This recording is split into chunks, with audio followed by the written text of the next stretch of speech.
Assalamu alaikum wa rahmatullahi wa barakatuh. Derɗiraɓe heɗitittoɓe, mi wofni on kofgol ngol islam mi ɗo yelo on fuu munon yamɓe. Nda ɗo mi yerɓani on ɗo, on gi'an ɗum ɗo mari alwan none fere fere, kulerji fere fere.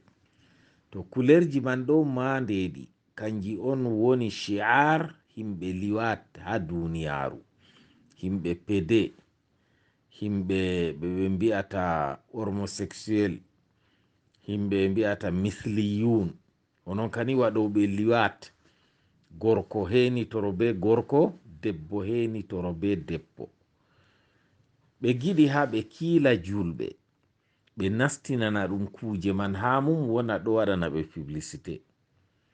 Nda ɗo jonta yake rentre l'école, to on jehi ha lumo on tawan bic mara couleur banni, sac mara couleur banni, tirko mara couleur banni, paɗe mara couleur banni.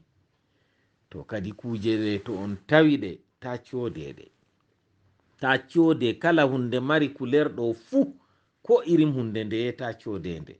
To on codini on balliti ha hala liwat, on latake on ɗo ballita pede en, himɓe homosexuel en.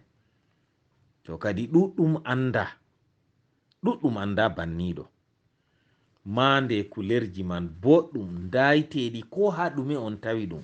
Ko goɗɗo sahi on hunde on, to on tawi nde ɗo mari couleur ɗo, dokkitemo hunde mako. Ta en geynanɓe, ta en mbaɗanɓe publicité ha kugal maɓɓe kallungal, ngal dina men haɗi, luwa lesdi men bo haɗi. En ɗo mari droit men complete ha salago kuje man, boykotaɗe, kondanaɗe, hombaɗe, sendira be maje, ngam dina men haɗi ɗum, luwa lesdi men bo haɗi ɗum. To ɗum Mahmoud Goni on keɗiti, Allah ceniɗo wallu en.